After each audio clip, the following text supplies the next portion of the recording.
Baik, selamat pagi. Ini dengan Bapak Hafiz dan juga Denawa ya. Baik, silakan duduk ya. Baik, selamat pagi Bapak Hafiz dan juga Denawa. Perkenalkan, saya Bayu. Saya merupakan ahli gizi di Rumah Sakit A.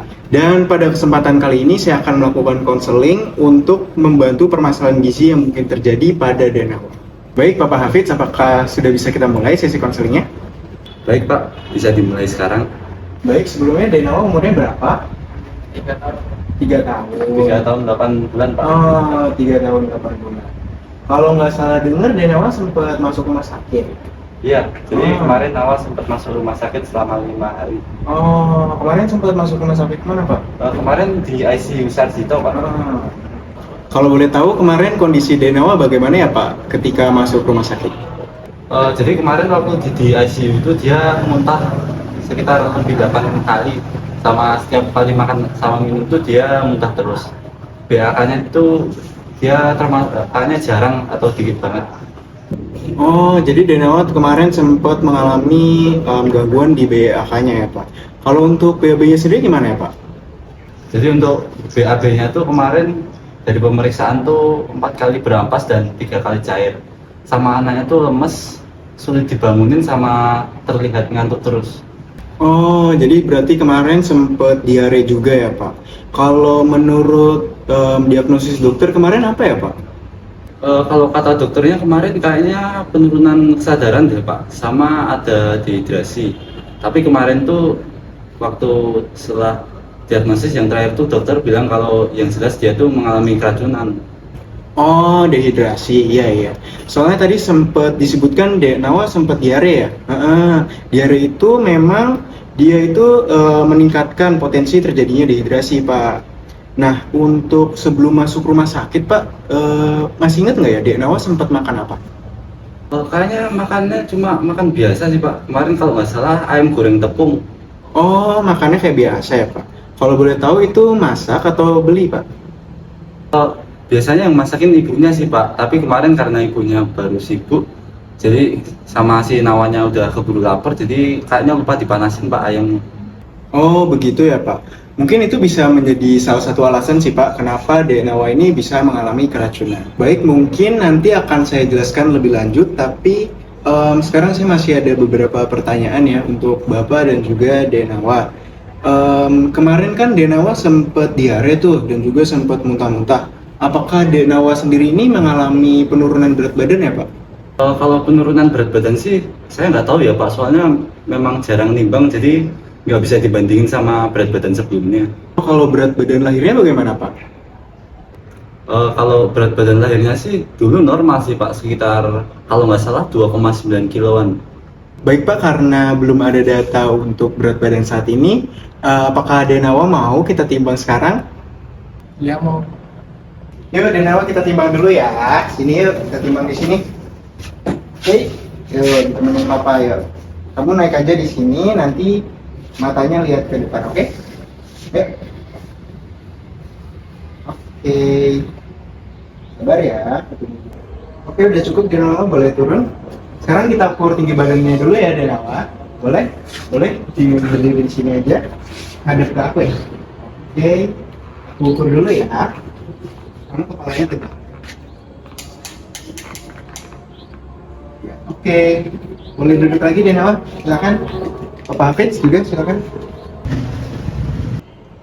Baik Papa Hafiz dan juga Adenawa, tadi dari data penimbangan dan juga data pengukuran tinggi badan udah saya coba analisis dan untuk Adenawa sendiri ini status gizinya masih perlu ditingkatkan ya Pak? Oh iya Pak. Tapi kalau untuk perkembangan si Nawa ini kayaknya dia cukup normal sih Pak. Tapi semenjak usia 1 tahun kayaknya berat badan dia itu nggak nambah-nambah, jadi kayak nge-stuck terus. Oh begitu ya Pak. Baik, nanti mungkin akan saya bantu untuk memberikan materi edukasinya ya Pak. Namun saya masih membutuhkan beberapa data seperti tanda vital Pak, seperti suhu, respirasi, saturasi, detak jantung. Apakah sudah sempat diperiksa Pak?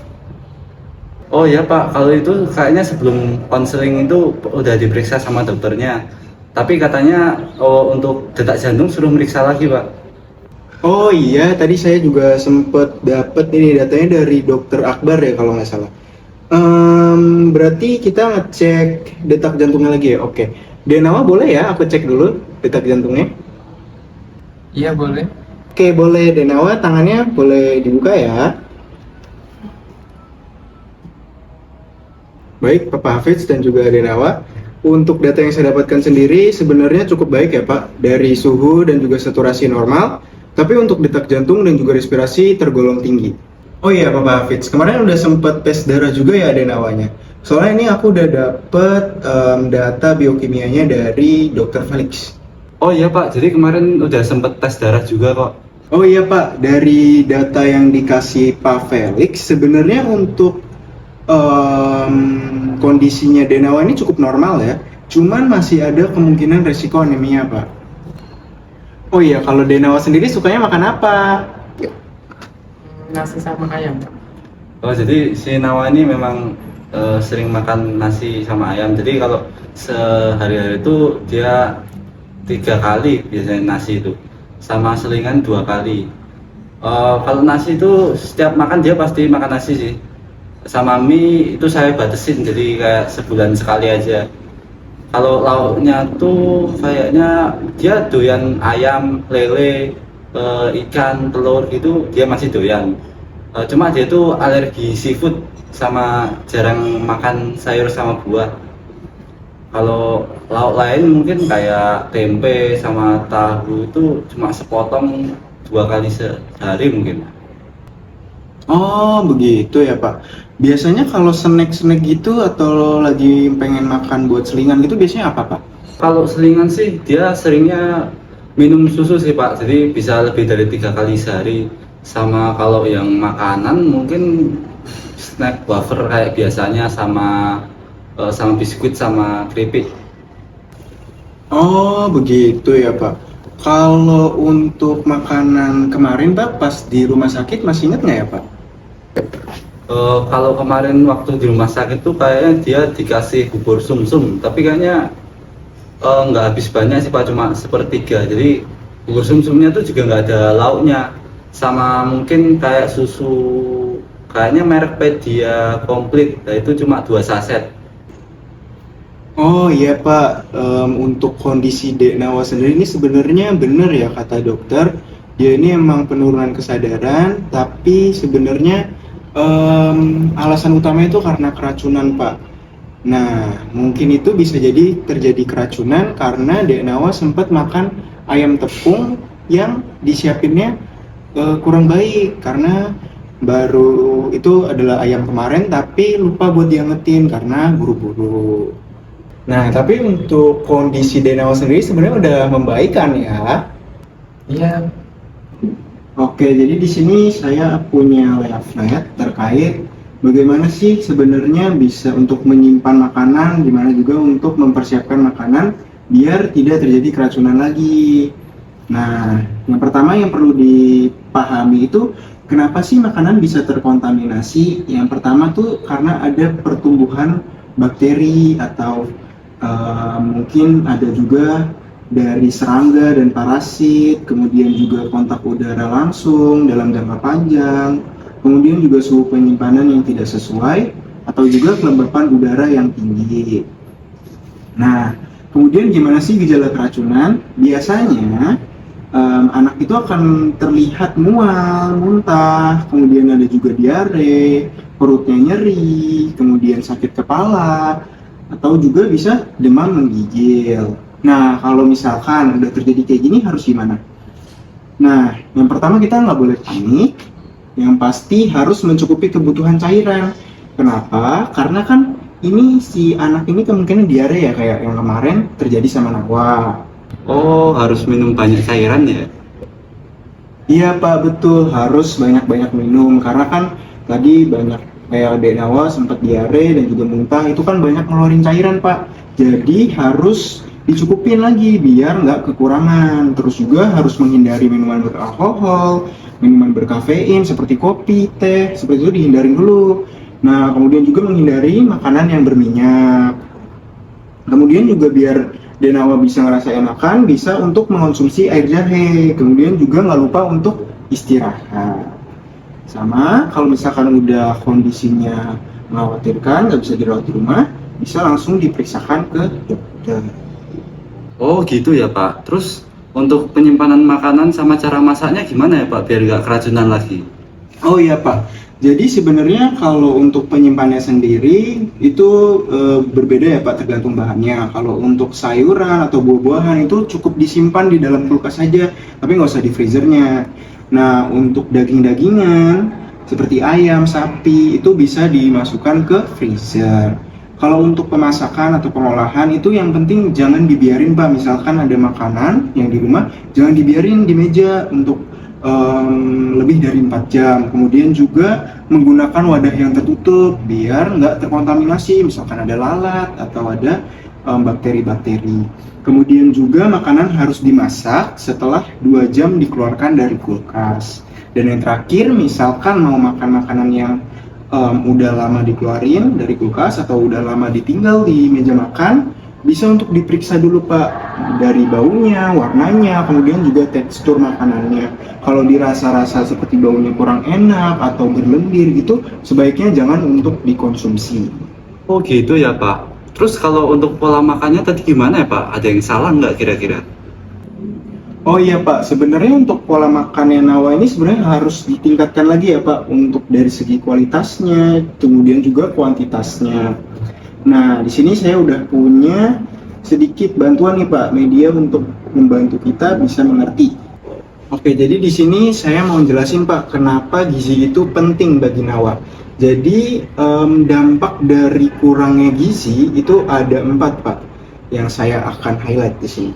Yang pertama, imunitasnya akan menurun. Nah, imunitas menurun ini bakal berdampak ke mudahnya Nawa untuk terkena infeksi. Infeksi itu penyakit-penyakit yang menular Pak, seperti mungkin batuk, pilek, ataupun diare itu jadi semakin mudah untuk terkena. Kemudian juga meningkatkan potensi stunting. Nah, stunting ini banyak lagi dibahas Pak saat ini, seperti MBG. Nah, stunting sebenarnya ini merupakan kondisi ketika anak gagal bertumbuh terlihat dari tinggi badannya. Nah, kemudian juga pastinya akan mengganggu pertumbuhan dan juga perkembangan, tapi nggak hanya dari tubuh aja Pak, namun juga dari otak. Makanya itu bisa jadi kalau nantinya gizinya Nawa kurang terus, amit-amit bisa menurunkan kecerdasannya. Oh begitu ya Pak. Terus untuk pola makan yang seimbang itu kayak gimana ya Pak? Oh iya Pak, jadi di sini saya udah punya pedoman gizi seimbang yang dikeluarkan dari Kemenkes ya Pak. Nah, ini kan Dek Nawa disesuaikan juga karena Dek Nawa masih umurnya 3 tahun ya, tadi benar. Nah, jadi di sini perlu ditingkatkan lagi Pak untuk proteinnya. Jadi ketika makan, ini ada piring, sepertiganya itu sebisa mungkin dibuat untuk protein hewani. Nah, setelah protein hewani bisa dicukupi, kemudian sepertiganya lagi bisa digunakan untuk karbohidrat. Karbohidrat itu seperti nasi, kemudian juga bisa roti, kemudian juga bisa singkong atau kentang. Jadi kalau nggak makan nasi belum tentu tidak makan. Nah, kemudian juga nggak lupa untuk harus ngelengkapin dengan sayur dan buah. Sayur dan buah nggak usah yang mahal-mahal Pak. Bisa pakai pisang, bisa pakai semangka, bisa juga makan brokoli atau kangkung. Bebas yang Nawa suka. Oh iya Pak, tapi kan si Nawa ini memang nggak suka sayur ya Pak, itu gimana ya? Oh iya Papa Hafiz, jadi begini, misalkan si Denawanya ini kurang suka ya sama sayur.